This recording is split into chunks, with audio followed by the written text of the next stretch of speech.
यहाँ पर आए उसके लिए सबसे पहले आप सभी का बहुत बहुत आभार। जितने भी हमारे वरिष्ठ साथी पार्टी के इधर बैठे हैं और उससे भी महत्वपूर्ण जितने आम लोग जिनको हम आम आदमी पार्टी की रीढ़ की हड्डी मानते हैं, जो सामने की तरफ बैठे हैं, आप सबको प्रणाम करते हुए अपनी बात शुरू करता हूं। एक सवाल से हमेशा अपनी बात शुरू करता हूं और आज भी उसी सवाल से करूंगा, लेकिन उससे पहले थोड़ा सा मन जानूंगा आपका कि सुनने का मन है कि नहीं है। और मेरी आदत है, कई लोग कहते हैं जी गंदी आदत है, कई कहते हैं अच्छी आदत है, मैं उतना ही बोलता हूं जितना आप सुनना चाहते हो। और कैसे पता लगता है कि आप कितना सुनना चाहते हो? एक भारत माता का नारा लगाऊंगा, जितनी आवाज में आप जवाब दोगे उतनी देर बोलूंगा। अगर टेस्ट करना हो तो टेस्ट करके देख लेना, हल्की सी आवाज में जवाब दोगे तो हाथ जोड़ के राम राम करके बैठ जाऊंगा। कोई नेतागिरी का कीड़ा नहीं, आम आदमी है बिल्कुल। आदमी पार्टी की विचारधारा को सुनने का मन है तो 5-10 मिनट के अंदर मजबूती से आम आदमी पार्टी की विचारधारा रखूंगा, अगर आप भारत माता के नारे का बुलंद आवाज में जवाब देंगे तो। भारत माता की, भारत माता की, इनकलाब, इनकलाब। ये नारा इसलिए, आम आदमी की आवाज जब दूसरे आम आदमी के साथ मिलती है और दूसरे की तीसरे के साथ मिलती है तो इतनी बुलंद आवाज बन जाती है कि बड़ी बड़ी पार्टियां, बड़ी बड़ी सेनाओं के छक्के छूट जाते हैं, सारे अपनी हार सामने दिखने लगती है सबको। और आज हरियाणा के अंदर यही हो रहा है। आम आदमी पार्टी का काफिला जिस तेजी से बढ़ रहा है, आम आदमी पार्टी के विचारों के साथ, अरविंद केजरीवाल जी के मजबूत संकल्प के साथ जिस तेजी से हरियाणा के लोग जुड़ रहे हैं, ऐसा हरियाणा के इतिहास में कभी पहले, आज से पहले कभी नहीं हुआ। कोई नई पार्टी इस तेजी से उभरी हो। इसका उदाहरण भी दे सकता हूं। 1.5 महीने के अंदर आम आदमी पार्टी ने हरियाणा में 4000 पदाधिकारियों का एक बड़ा संगठन खड़ा कर दिया। 4000 लोगों को पद दिए, जिम्मेदारियां दी। भिवानी के अंदर 4000 पदाधिकारियों का शपथ ग्रहण समारोह हुआ। मजाल एक सुई गिरने जितनी भी आवाज हुई हो, पद को लेके कोई झगड़ा हुआ हो, कोई बातचीत हुई हो, किसी ने ऊंची आवाज में बात की हो, ना, क्योंकि सारे के सारे हरियाणा को बदलने, हरियाणा को सुनहरा बनाने, हरियाणा को अच्छा बनाने के लिए एक संकल्प लेके निकले हैं। अपने परिवार के लिए, खुद के पद के लिए कोई लालसा नहीं है किसी के मन में, सारे उस निष्ठा भाव से काम करने के लिए निकले हैं। और दूसरी तरफ जब हमारी नकल करने की कोशिश की एक सबसे बड़ी पार्टी ने, कांग्रेस पार्टी जिसका राज रहा 25 साल तक हरियाणा के अंदर, ऐसी पार्टी ने जब संगठन बनाने की बात भर की, हर जिले के अंदर जूते चप्पल चल रहे हैं, एक दूसरे को थप्पड़ मार रहे हैं, एक दूसरे को गालियां दे रहे हैं, नारे लगा रहे हैं एक दूसरे के खिलाफ। क्यों हो रहा है ऐसा? जो व्यक्ति अपने पद के लिए लड़ रहा है, जो व्यक्ति अपने अहंकार के लिए लड़ रहा है, जो संगठन के पद पाने के लिए एक दूसरे से लड़ रहे हैं, कभी सोचा है आपने क्या कभी भी जीवन में ये लोग आपके मुद्दों के लिए लड़ सकते हैं? आपके बिजली पानी के लिए लड़ सकते हैं? इनके अंदर लालच इतना भरा पड़ा है, इनके अंदर सत्ता का ऐसा लालच है जो इनसे छूटता नहीं कभी भी। इन नेताओं के अंदर इतना अहंकार है जो इनसे छूटता नहीं कभी भी। एक दूसरे के साथ लड़ते रहेंगे, लड़ते रहेंगे, क्योंकि हरियाणा की परवाह नहीं है। इनको परवाह अपनी है, इनको परवाह अपने पदों की है, इनको परवाह अपने लिए पैसा कमाने की है, कभी भी हरियाणा की जनता के बारे में नहीं सोचेंगे। इसलिए मैं कहता हूं, 9 साल से एक ऐसी सरकार हरियाणा में राज कर रही है जिसने एक भी वर्ग को किसी लायक नहीं छोड़ा। किसानों को अगर अपना भुगतान चाहिए, किसानों को बीमा क्लेम भी अगर चाहिए जिसका वो प्रीमियम भरते हैं, तो भी उनको धरने के ऊपर बैठना पड़ता है। अगर महिलाओं को अपने सुरक्षा मान सम्मान के लिए आवाज उठानी है, धरने के ऊपर बैठना पड़ता है। अगर क्लर्कों को सैलरी बढ़वानी है, धरने पे बैठना पड़ता है। आशा वर्कर्स को मानदेय ठीक कराना है, धरने के ऊपर बैठना पड़ता है। सफाई कर्मचारियों को पक्का होना है, धरने के ऊपर बैठना पड़ता है। एक भी वर्ग ऐसा नहीं है, अगर छात्रों को अपने इम्तिहान कराने हैं तो धरने के ऊपर बैठना पड़ता है। युवाओं को रोजगार चाहिए तो धरने के ऊपर बैठना पड़ता है। ओपीएस चाहिए कर्मचारियों को तो धरने के ऊपर बैठना पड़ता है। और अगर गांव के चुने हुए सरपंच को भी अपना अधिकार चाहिए तो धरने के ऊपर बैठना पड़ता है। पूरे हरियाणा को इन्होंने धरने और हड़ताल में तब्दील कर दिया। 9 साल से ऐसी सरकार हरियाणा के ऊपर राज कर रही है। कई लोग हैं जो कहते हैं बीजेपी की वजह से है। मैं कहता हूं ये बीजेपी और कांग्रेस दोनों की वजह से है, क्योंकि जितने सत्ता में बैठे हुए लोग जिम्मेदार होते हैं, उतने ही विपक्ष के अंदर अगर कमजोर लोग बैठे हों तो वो जिम्मेदार होते हैं। 31 विधायक चुन के भेजे आप लोगों ने कांग्रेस पार्टी के, और इस इलाके से खूब चुने। इस पूरे इलाके से खूब समर्थन मिला कांग्रेस को। 31 विधायक चुन के भेज रखे हैं विधानसभा के अंदर। लेकिन शर्म से डूब मरने की बात है कांग्रेस पार्टी के लिए कि हुड्डा साहब के अपने इलाके की एक बेटी, इस इलाके की एक बहन जो अपने मान सम्मान की रक्षा के लिए 8 महीने से लड़ाई लड़ रही है। हुड्डा साहब के मुंह से 45 दिन बाद टेप खुली थी। जब ये पूरा मामला हुआ, 45 दिन तक भूपेंद्र हुड्डा जी के मुंह से एक आवाज तक नहीं निकली इस पूरे मुद्दे के ऊपर। और 31 विधायक विधानसभा में होने के बावजूद वो मंत्री संदीप सिंह हमारी बहन का अपमान करके, हमारी बेटी का अपमान करके वो उस विधानसभा के अंदर बैठता कैसे है, इसका जवाब भी उन्हें 31 विधायकों को देना पड़ेगा। भूपेंद्र सिंह हुड्डा को भी देना पड़ेगा, जिसको आपने चुन के भेजा है। मैं चुनौती देता हूं, अगर आम आदमी पार्टी का एक भी विधायक विधानसभा के अंदर होता तो मंत्री संदीप सिंह विधानसभा का दरवाजा नहीं लांघ सकता था, विधानसभा चलने नहीं देते किसी भी हालत में। और एक भी विधायक नहीं होने के बावजूद चंडीगढ़ के अंदर खुली चुनौती देकर चंडीगढ़ पुलिस को हमने कहा था कि या तो चार्जशीट फाइल कर दो, अब बहुत हो गई तुम्हारी दादागिरी, या तो चार्जशीट फाइल कर दो, नहीं तो चंडीगढ़ के अंदर ही धरना लगा के बैठेंगे। 48 घंटे के अंदर चार्जशीट फाइल करनी पड़ी थी चंडीगढ़ पुलिस को।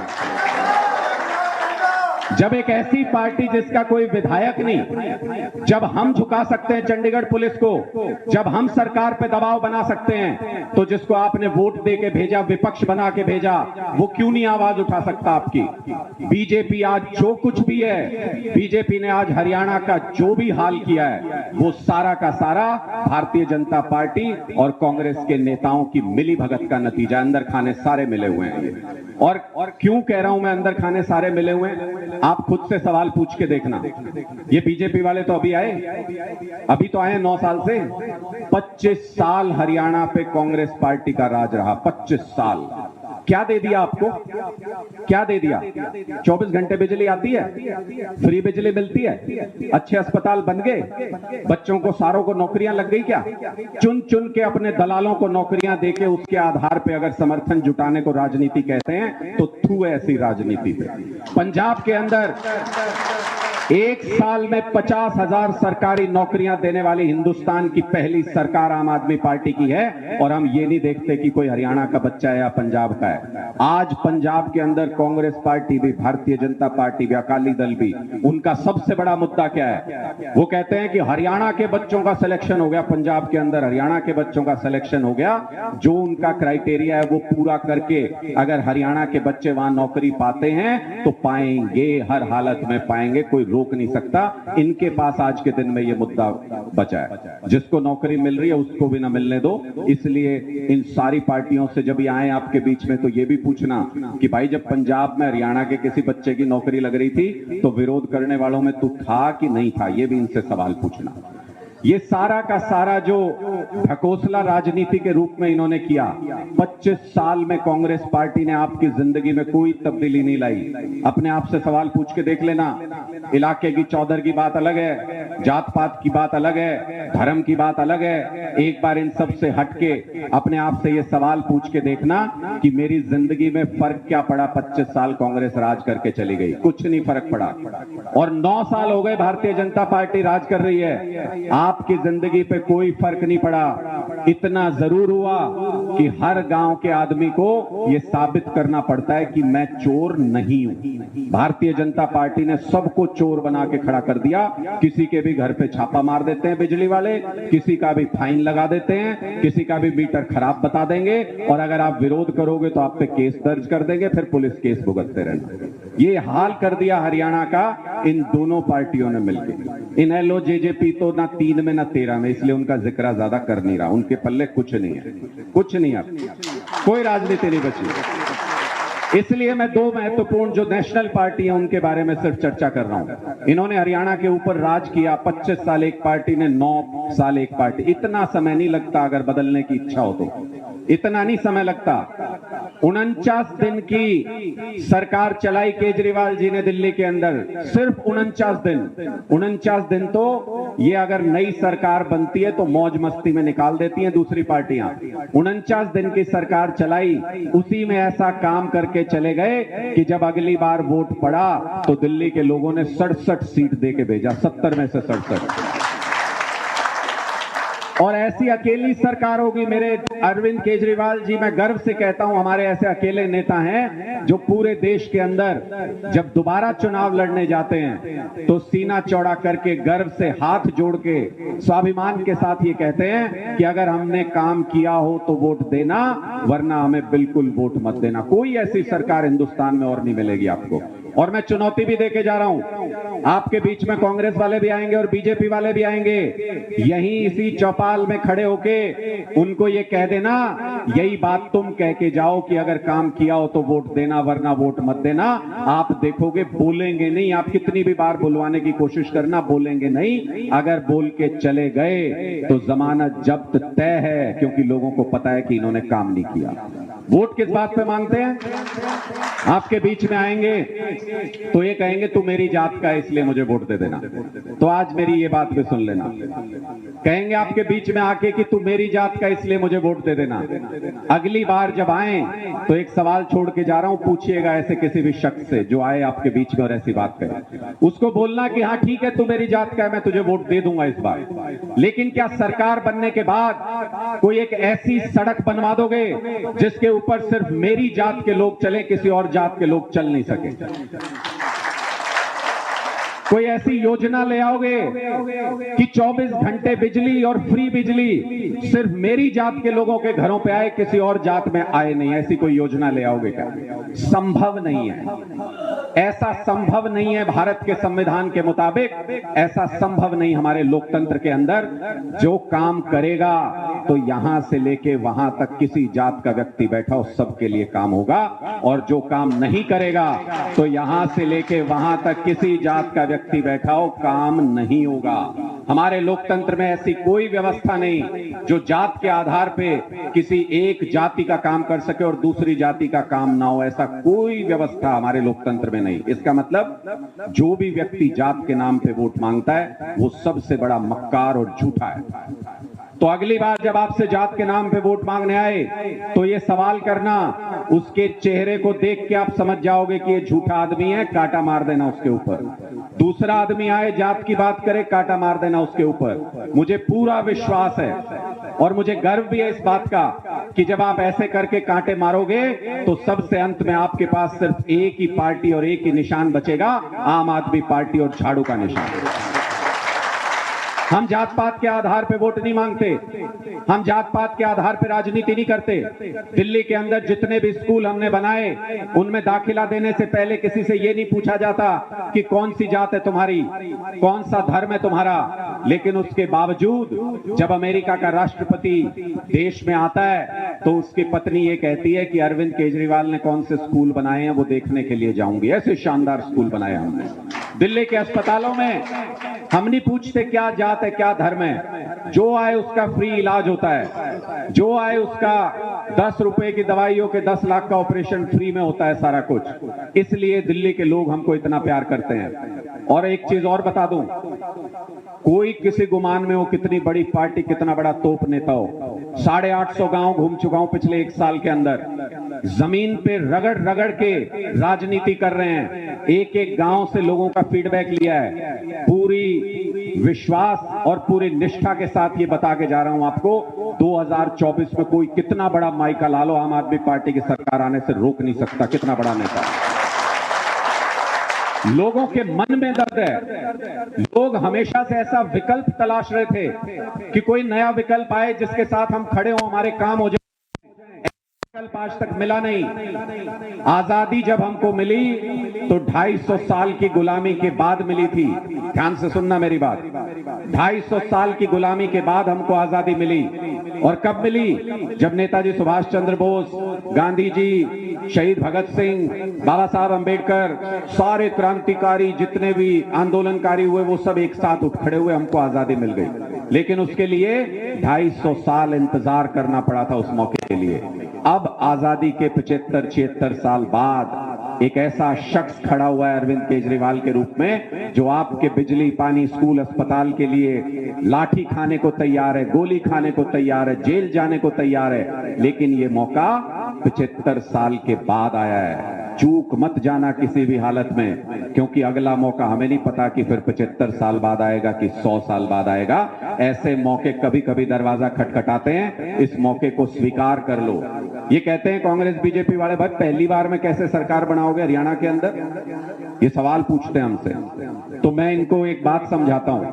मैंने कहा जब हमने दिल्ली में सरकार बनाई ना, तो आसपास के किसी स्टेट में हमारी कोई सरकार नहीं थी। जब हम पंजाब में चुनाव लड़े ना, तो आसपास के किसी स्टेट में हमारी कोई सरकार नहीं थी। जब हम गुजरात में बीजेपी के छक्के छुड़ा के 40 लाख वोट लेके आए, 5 विधायक बनाए ना, तो आसपास के किसी स्टेट में आम आदमी पार्टी की सरकार नहीं थी। जब हमने गोवा के अंदर 2 विधायक जीते, सारी पार्टियों के पसीने छुड़ाए, गोवा के आसपास किसी राज्य में हमारी सरकार नहीं थी। लेकिन जब 2024 में हम हरियाणा में पूरे बहुमत की सरकार बनाएंगे, तो हरियाणा के दाएं हाथ पे भी हमारी सरकार है और बाएं हाथ पे भी हमारी सरकार है। सारे रिकॉर्ड तोड़ेंगे, सारे रिकॉर्ड तोड़ेंगे। पहले मौके में सरकार बना के दिखाएंगे। इतिहास में हरियाणा के लोगों का नाम लिखा जाएगा कि जब बदलाव की बयार बह रही थी तो हरियाणा ने उस झंडे को थाम लिया और ऐसा रिकॉर्ड बना दिया जो ना आज से पहले किसी ने बनाया और ना इसके बाद कोई तोड़ पाएगा। ऐसा रिकॉर्ड कायम करेंगे हरियाणा के अंदर। और पहली बार जब आप अपने बच्चों को सामने रख के, आज तक आप जात पात पे, धर्म पे, इलाके पे, चौधर पे, इन सब चीजों पे वोट देते आए हो, पहली बार जब जाओ वोट देने तो अपने बच्चों को अपने सामने, आंखों के सामने रखना, उनके भविष्य के बारे में सोच के वोट देना। आप देखोगे झाड़ू के निशान पे जब बटन दबेगा तो आपके बच्चों का नसीब बदल जाएगा, आपकी जिंदगियां सुधर जाएंगी। और फिर 5 साल बाद जब हम आपके बीच में आएंगे तो फिर नहीं ये सारी बातें करेंगे, एक लाइन में वोट मांगेंगे कि अगर हमने काम किया हो तो वोट देना, वरना वोट मत देना। ऐसे स्वाभिमानी लोग जिनके साथ जुड़ के राजनीति करने में आपको भी गौरव महसूस होगा। आज मैं आमंत्रित करता हूं आप सबको कि आप सारे भी आम आदमी पार्टी के साथ आओ और जुड़ो।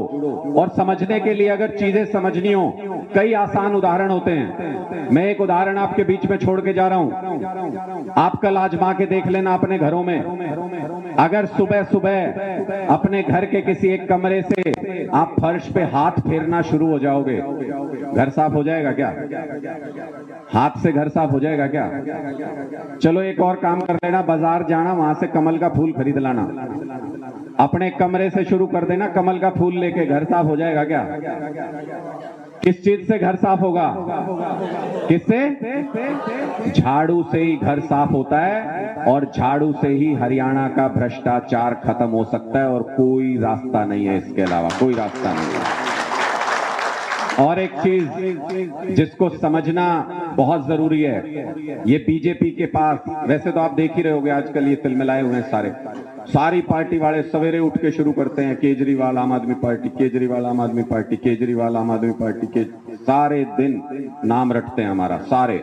और ये मुख्यमंत्री को तो नींद नहीं आ रही आजकल। ये तो ऐसे कोई बैठा हो ना और मुख्यमंत्री बोल रहा हो, आपने बीच में हाथ खड़ा कर दिया तो ये कहेंगे यो आम आदमी पार्टी का है, इसको पहले पीटो फिर बाहर लेके जाओ। इतना सपने में भी इनको आम आदमी दिख रहा है। 2-3 दिन पहले एक महिला ने इनसे किसी गांव में जनसंवाद में ये कहा मुख्यमंत्री से कि मुख्यमंत्री जी एक फैक्ट्री लगा दो ताकि हमको रोजगार मिल जाए। बोले अगली बार तुम्हें चंद्रयान जाएगा, जब चंद्रयान 4 उसमें बिठा के भेजेंगे। बताओ कोई तुक है इस बात का?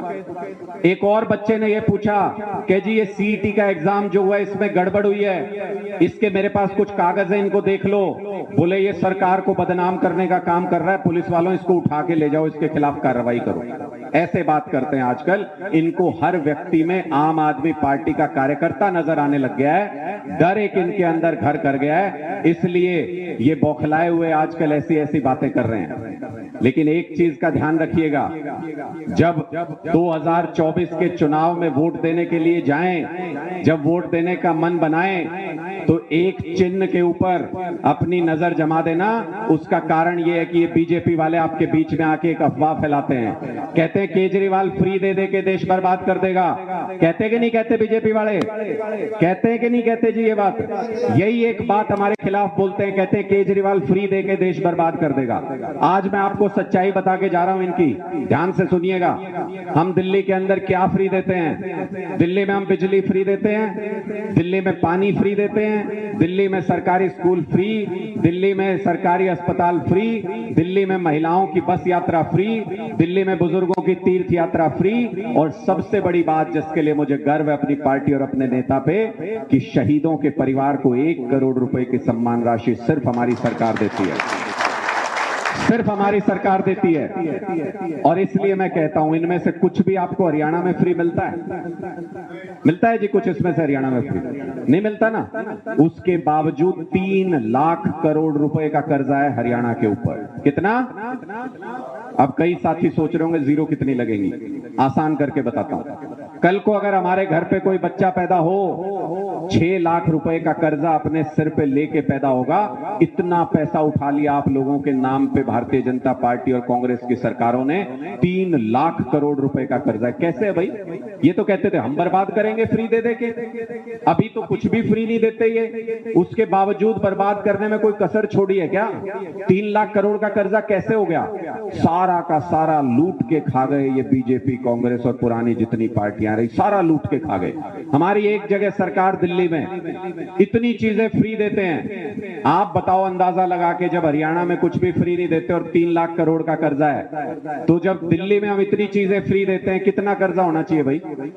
10 गुना, 20 गुना, 50 गुना कुछ तो होना चाहिए। एक नए पैसे का कर्जा नहीं है, एक नए पैसे का कर्जा नहीं दिल्ली सरकार के ऊपर। और पंजाब में 3,75,000 करोड़ का कर्जा कांग्रेस की सरकार छोड़ के गई है। वहां पे भी बिजली 90% लोगों की फ्री, 700 गांव के अंदर अस्पताल बना दिए, शहीदों के परिवार को 1 करोड़ रुपए सम्मान राशि देनी शुरू कर दी, पता नहीं कितनी योजनाएं शुरू कर दी।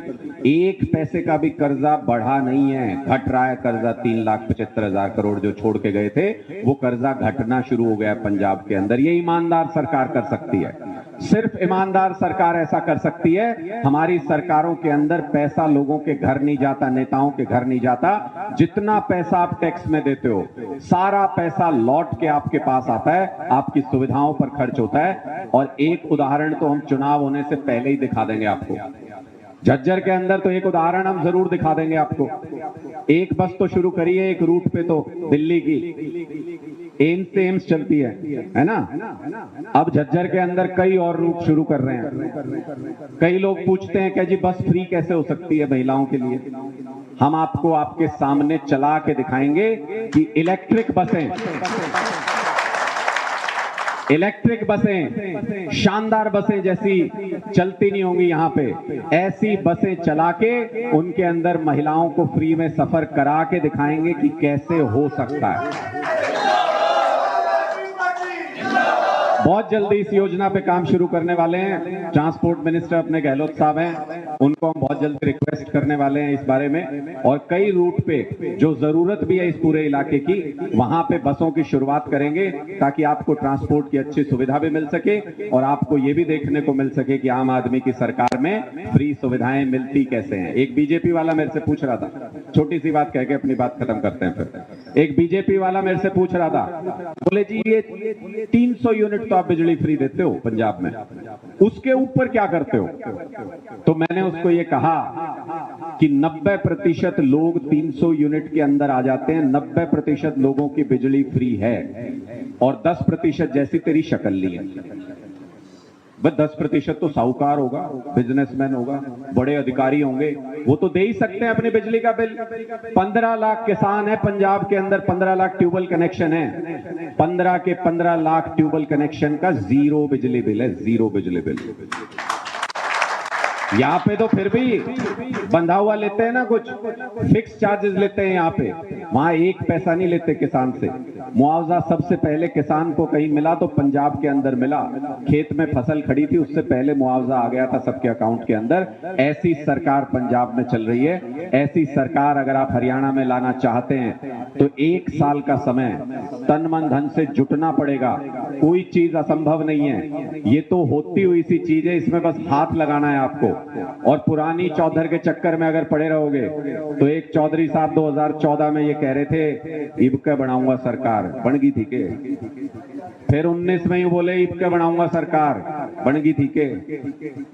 और पहले तो ये भी हुआ करता कि भाई सीएम बनेगा यो, काल तो सरेंडर कर दिया, नहीं बोला भाई चुनाव पाछे देखेंगे कौन बनेगा सीएम। एकमात्र कार्ड, एकमात्र बात जिसके ऊपर इस इलाके के लोग ये कहते थे चलो कुछ भी हो कम से कम एक मारा हो सीएम तो बनेगा, वो बात भी कल अपने मुंह से बोल के खत्म कर दी, क्योंकि पार्टी के अंदर भी विरोध है और कोई सीएम बनाने नहीं वाला। खामखा इस चक्कर में जितने लंबे समय तक पड़े रहोगे अपने बच्चों के भविष्य को उतना ही अंधकार में डालते जाओगे। ये पुरानी चौधर पुराने नेताओं का लालच छोड़ो, एक नई राह पकड़ो, एक क्रांति की राह पकड़ो। आप सबका आम आदमी पार्टी में बहुत बहुत स्वागत है। मिलके चलेंगे, 2024 में नए संकल्प की नई सरकार बनाएंगे। बहुत बहुत शुक्रिया आप सभी का, बहुत बहुत शुक्रिया।